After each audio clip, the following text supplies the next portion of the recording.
وہ زندہ کیسے رہ سکتا ہے؟ سلطان صلاح الدین ایوبی رحمت اللہ علیہ نے اس سے پوچھا کہ آخر بتاؤ تو صحیح، ایسی کون سی بات ہے جس نے تمہیں خودکشی کرنے پر مجبور کر دیا؟ تمہاری شکل سے یہی لگتا ہے کہ تم شادی شدہ ہو اور ظاہر ہے کہ تمہارے بچے بھی ہوں گے، تو کیا تم نے اپنے بیوی اور بچوں کے بارے میں خودکشی کرنے سے پہلے نہیں سوچا؟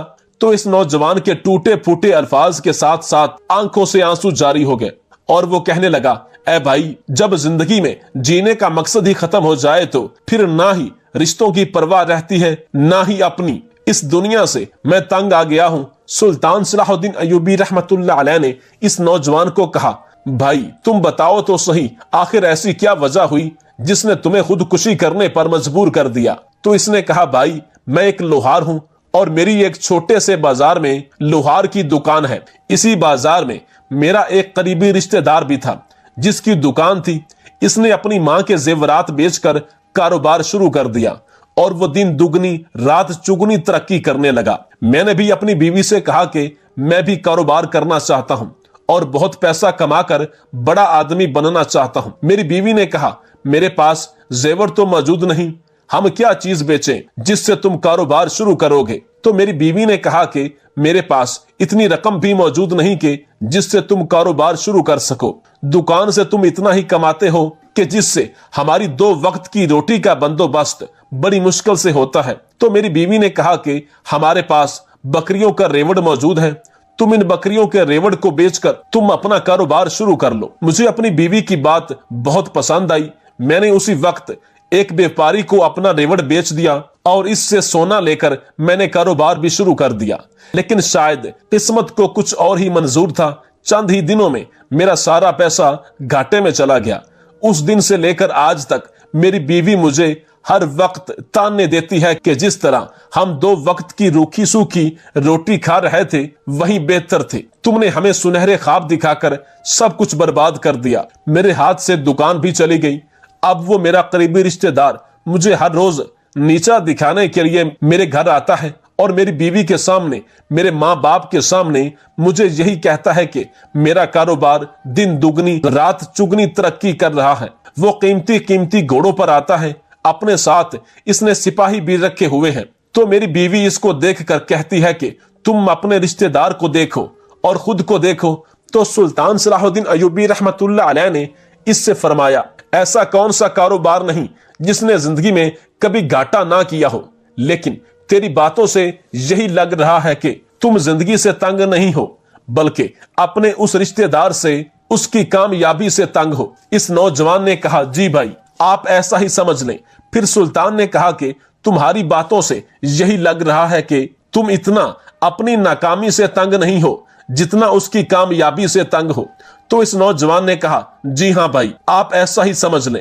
پھر سلطان صلاح الدین ایوبی رحمت اللہ علیہ نے کہا، اگر وہ نوجوان غریب ہو جائے اور تم بھی غریب رہو تو پھر تمہیں کوئی پریشانی نہیں ہوگی۔ اس نے کہا، جی ہاں میرے بھائی، پھر تو میں بہت خوش ہو جاؤں گا۔ تو پھر سلطان صلاح الدین ایوبی رحمت اللہ علیہ نے کہا کہ اگر وہ پھر امیر ہو جائے تو پھر تمہاری خوشی غمی میں بدل جائے گی۔ اس نوجوان نے کہا، جی ہاں۔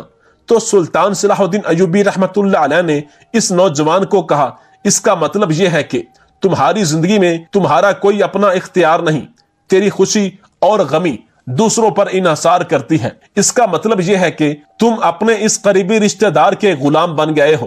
اگر وہ چاہے تو تمہیں خوش رکھ سکتا ہے اور اگر وہ چاہے تمہیں دکھی رکھ سکتا ہے۔ اس کا مطلب تمہارا اپنی زندگی میں کوئی کردار نہیں۔ جب سلطان صلاح الدین ایوبی رحمت اللہ علیہ کے یہ الفاظ اس سنار نے سنے تو بڑا حیران ہو گیا اور کہا، بھائی آپ کی باتوں سے ایسا لگ رہا ہے کہ آپ بہت ہی پہنچے ہوئے انسان ہیں، ورنہ ایسی باتیں تو کوئی عام آدمی نہیں کر سکتا۔ آپ کی باتیں تو بالکل درست ہیں۔ سلطان صلاح الدین ایوبی رحمت اللہ علیہ نے کہا، اے نوجوان، اگر میں تمہاری اس وقت مدد کروں تم خوش ہو جاؤ گے اور اگر نہ کروں تو پھر غمگین ہو جاؤ گے۔ اس نوجوان نے کہا، جی ہاں حضور ایسا ہی ہے۔ تو اتنے میں سلطان صلاح الدین ایوبی رحمت اللہ علیہ نے کہا کہ دوسروں کی غلامی کرنا چھوڑ دو، اپنی عقل سے اور اس کامیاب رشتہ دار کے تجربے سے سیکھو، تم بھی ایک کامیاب انسان بن سکتے ہو۔ سلطان صلاح الدین ایوبی رحمت اللہ علیہ کے یہ الفاظ سن کر وہ نوجوان سلطان کے گلے لگ گیا اور کہا، اے بھائی تم نے مجھے سیدھے راستے پر لگا دیا۔ اگر میں خودکشی کر لیتا تو میری دنیا تو پہلے ہی اجڑ چکی تھی، میری آخرت بھی ختم ہو جاتی۔ تم میرے لیے فرشتہ بن کر آئے ہو، میں خود اپنی عقل سے سوچ کر ایسے کام کروں گا کہ میں قریبی رشتہ دار سے بھی زیادہ کامیاب انسان بن کر دکھاؤں گا۔ پھر وہ کہنے لگا، بھائی میں یہ سوچ رہا ہوں کہ میرے پاس چند سکے موجود ہیں جو میں نے اپنی حق حلال کی کمائی سے چھپا کر رکھے ہوئے تھے۔ میں نے سنا ہے کہ ہمارے بہادر سلطان صلاح الدین ایوبی رحمت اللہ علیہ بہت جلد فلاں بادشاہ سے اعلان جنگ کرنے والے ہیں، اور ہمیں پتا ہے کہ جب جنگ شروع ہوتی ہے تو جنگی ہتھیاروں کی قیمتیں دگنا ہو جاتی ہیں۔ لہٰذا اگر میں ان سکوں سے کچھ ہتھیار خرید لوں تو وقت آنے پر وہ ہتھیار میں دگنی قیمت پر بیچ کر دگنے پیسے کما سکتا ہوں۔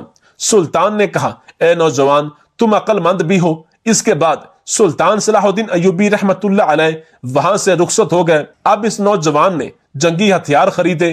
چند ہی دنوں کے بعد سلطان صلاح الدین ایوبی رحمت اللہ علیہ نے جب بادشاہ سے جنگ شروع کی تو اس وقت بازار میں جس لوہار کے پاس جنگی ہتھیار موجود تھے وہ دگنی قیمت میں خریدے گئے، اور اس میں وہ سونار جو اب لوہار بن چکا تھا یہ بھی موجود تھا۔ اس نے چند سکوں کے بدلے سینکڑوں سکے کما لیے، اور اس کے بعد اسی طرح وہ اپنی عقل سے کام کرنے لگا اور چند دنوں میں بہت بڑا کاروباری بن گیا۔ اب اس کے پاس بہت ہی قیمتی گھوڑے موجود تھے، اپنے ساتھ سپاہی بھی رکھتا تھا، گھر والے بیوی بچے بہت خوش تھے، اور اس کی کامیابی کو دیکھ کر وہ رشتہ دار بھی اس سے بہت حسد کرنے لگا تھا، جس سے پہلے وہ نوجوان حسد کرتا تھا۔ جب وہ بہت امیر ہو گیا تو اس نے سوچا کہ کیوں نہ جہاں میری زندگی کا آغاز اتنا سنہری طریقے سے ہوا اب وہیں جانا چاہیے۔ وہ اپنے چند سپاہیوں کے ساتھ اسی پہاڑی کی چوٹی پر پہنچ گیا اور جا کر دیکھنے لگا کہ کاش وہ مجھے فرشتہ صفت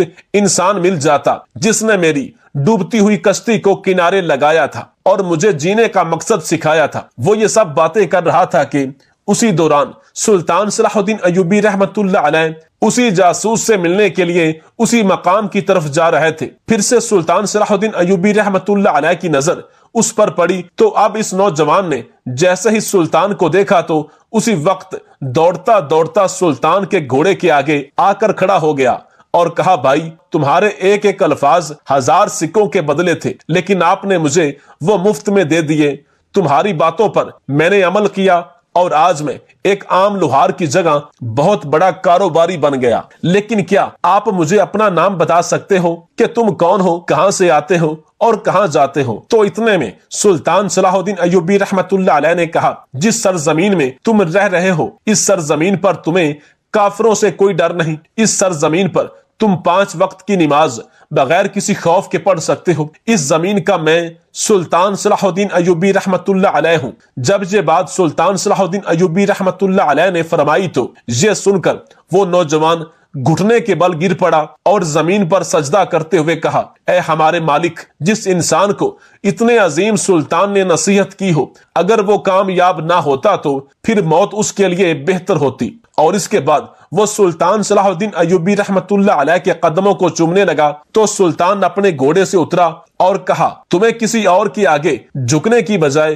اللہ کے آگے جھکنا چاہیے، جس کے پاس ہم نے ہمیشہ کے لیے لوٹ کر جانا ہے۔ اور اسی طرح سلطان صلاح الدین ایوبی رحمت اللہ علیہ کی عقل مندی کی وجہ سے اس نوجوان کی زندگی بدل گئی۔ آپ سے گزارش ہے کہ ہمارے چینل کو لائک، شیئر اور سبسکرائب کیجیے۔ آخر میں کمنٹ باکس میں ایک دفعہ درود پاک ضرور لکھیے۔